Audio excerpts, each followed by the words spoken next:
This video is brought to you by Dr. Kristen R. Bromley's Guitar Method Book Series and Online Music Academy. Hi, I'm Dr. Kristen Bromley. Welcome to my online academy. It's so great to have you joining me here in these online lessons. It's a Theory Thursday. I love music theory, don't you? So in this lesson, we're going to look at borrowing from a minor key into a major key for chord progressions. Now, so far with this sort of thing, we've looked at the modes of the major scale and how different chords come out of that, and therefore how we get the chords for the chord progressions for our songs in major keys. We've alternatively looked at the same sort of thing for the minor keys. Now we're looking at how we can actually borrow chords from the minor key into the major key. So up here on the board I have the key of C major. Just as a reminder, our one chord is C, our two chord is D minor, our three chord is E minor, our four chord is F major, our five chord is G or G7, so 5 or 5, 7. Our sixth chord is A minor, and then our seventh chord there is B diminished. Those are the natural chords that come right out of that C major scale and all of its modes.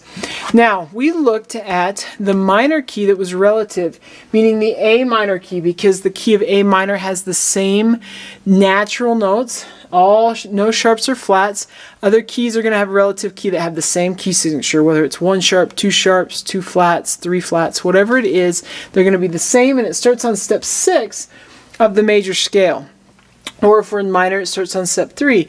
We get the same chords going through, so we'd have 1 minor, 2 diminished, 3 major, 4 minor, 5 minor, 6 would be major, and then the 7 would be that major or dominant 7th sound, that major chord with a flatted 7th, and we're back to 1.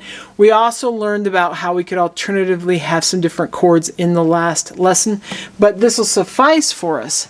So what we're looking at when we're looking at borrowing, though, is it would do us no good to borrow from the relative minor key because we have these same chords, but when we look in the parallel fashion, meaning look at the key of C minor, we get some options to borrow from. So C minor is the 1 chord in the key of C minor. D diminished would be the 2 chord. We know that we could also have D minor there, but that doesn't give us anything new in our major key. We have E flat major as opposed to E minor, and so this would be a flat 3 chord if we bring it into the major key. That's how we would identify it, flat 3, because the root is flatted by comparison to the major key. And then F minor, we could borrow that minor 4 into the major key if we wanted to. We could borrow the minor 5, not very common, but it is possible. And we know in a minor key, we oftentimes use that dominant 7th or the major, just the major chord. Those are options there, as I explained in the last lesson, but I didn't include them here because they're not any different than what we have above. And then we have A flat major. If we borrow this one in, we're going to borrow that flat 6 chord as a major chord instead of having that minor 6 chord there. And then in place of that diminished, or that leading tone diminished chord there that we have naturally, we've got one off the flatted 7th, which is major or dominant 7th, meaning major chord with a flatted 7th. And that could be borrowed in as a flat 7 or a flat 7, 7. And so those ones could be borrowed in. We could borrow any of these chords in. It's kind of common to borrow this flat 3, flat 6, flat 7. We run into that, which is pretty cool. Of course, occasionally the minor 4 or something like that. So I've got a couple progressions up here on the board just to sort of help us hear this just a little bit as an example. By no means is this an exhaustive example. It's just sort of an introduction. So these are things you can play with when songwriting, or when you're playing a song, you're like, oh, I wonder what that is. Sometimes it may be that we've borrowed in the flat 3 or flat 6 or flat 7 if it sounds a little bit different or a little bit unusual. So we'll go right through here. We got the 1, the 4, the flat 7, and the 1. The flat 7 is dominant functioning. So we know our dominant chord is off step 5, and that's the big one that creates a tension that brings us home. The climax tension that can bring us home, really establish the sound of a key cadentially like that. So we've got other things that can function in a dominant fashion, become dominant functioning. The flat 7 is dominant functioning. The leading tone diminished chord is dominant functioning. Those ones can be used in place of the 5-7 chord, or they sort of have the same kind of function in that way. So when I have the C to my 4 chord, normally if I went to my 5 chord or my 5-7, I could come back home. So up here what I have is 1, 4, flat, 7, 1, and we run into this sound quite a lot in pop, folk, country, rock, so on. We can use this, blues. So I have that 1, and then I would have the F, and then I go to B flat, back to 1. Isn't that cool? I'm just going to do a basic strumming here so we can kind of hear it. 1 bar each, so go ready, and we got C, to the F, to that B flat, back to C. Isn't that cool? Do it again. C, F, B flat, back to C. Now there I just used that major triad. We could use B flat 7 instead. I didn't write it here, but that would be like C, F, B flat 7, back to C. Do it again. C, F, B flat 7, and back to C. You play a lot of bar chords, you see that sort of thing. C, F, B flat or B flat 7, back to C. Pretty cool, pretty classic. That is an option that we have. Now, playing a little bit with the flat 3 and flat 6 sound, I have 1 to the 6 that's minor, so normal. So we're going to go C to A minor, then A flat major, then we'll go to the 5 and come home to 1. And this just introduces the sound. It's not the only way that we could use it, but we have C, A minor, A flat, G, and back to C. I'll do it again, this time with G7. So we'd have C, A minor, flat, G7, and back to C. I'm sort of mixing those first position, open position chords with a bar chord there. I could do the whole thing with bar chords. It would sound like 1, 2, ready, and I have C, A minor, A flat, G, and C. Works kind of great as it works chromatically. I could do the G7 as well, so C, A minor, A flat, G7, back to C. And again, that's just one way that this could be used, but the 4 to the flat 7 is really common.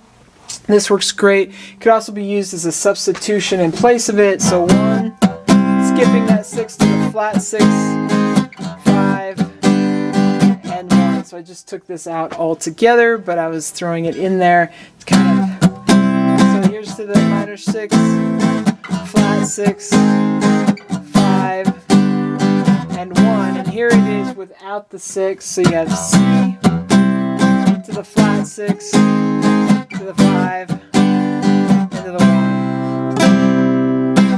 With the 3 then, I've got 1, 3, the flat 3, the 4, and the 1. So C, E minor, E flat, F, C. I've sort of maintained that chromatic movement there in the bass. So you'd have C, E minor, E flat, F, and C. Pretty cool, just like that. Now I did that with the open position chords mixed in. I could also just do it all with bar chords. Have C, E minor, E flat, up to F, and back to C. Kind of fun to do that chromatic movement from that E to the E flat to the F, and then back home 4 to 1. I could alternatively leave this off altogether and just go C to the E flat, to the F, and to the C. Pretty cool. Nice little introduction into some of these sounds that we can borrow in and things that we hear sometimes in the different songs that we're playing. Of course, we could borrow in right into the minor key chords from the major key. So the relatives here, or the parallel movement here. So C minor, I could use a tonic and borrow that. We've already seen D minor here, so that's nothing new. But we could potentially bring the E minor in instead, or the F major in, which we've actually seen that there, just from the different modal scale options we have for the minor key anyway. But it would be different to bring in E minor. We've done this one already from the natural modal options, but A minor could be borrowed in to the key of C minor, and then B diminished, we've already seen that. So we do have a couple more options here with E minor and A minor that could be brought in to a minor key. From C minor to A minor is totally possible if I just do that one from the C minor to that minor 6. I could do that. So if I make this minor here and then just go on home. So I got C to the A minor to the G and C, or G minor. So C minor.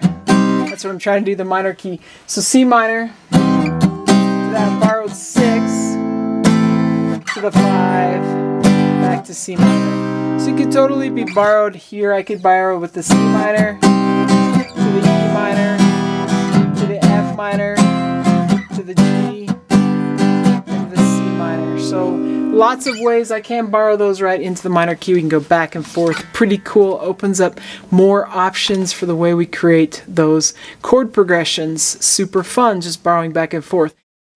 Now that pretty much gives us most of the options that we end up finding in our chord progressions for pop music, folk music, country music, rock music, blues, those sorts of things. Jazz does a lot of modulating. We'll learn about that in future lessons.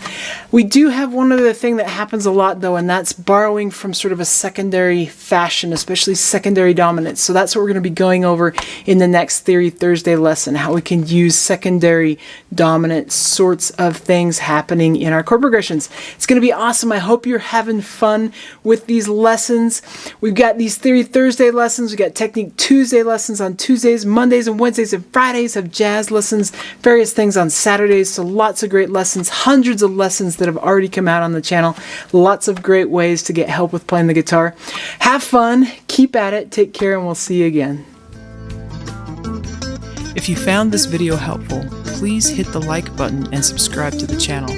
For more in-depth lessons and to progress through a free guitar course, check out my Guitar 101 series on YouTube and my guitar method books, which all come with access to hours of in-depth video lessons. You can find more information about me and my products at KristenBromley.com. Take care.